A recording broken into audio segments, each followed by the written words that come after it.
Hey everyone, welcome back to the channel. Today I will show you how to change background color in Shopify.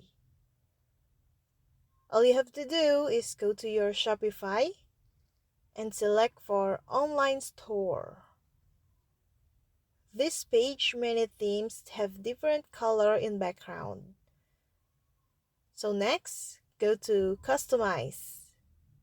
That will bring you in Shopify theme.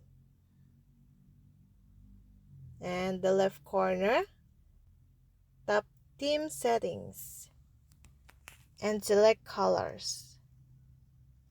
As you can see, many colors are in here.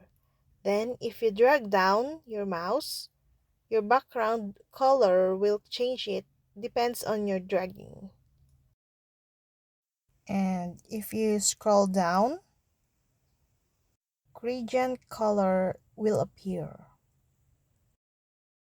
Now you can choose what you want background color in your Shopify. I hope this video helped you guys. For more videos, subscribe to our YouTube channel. Thank you for watching. See you again.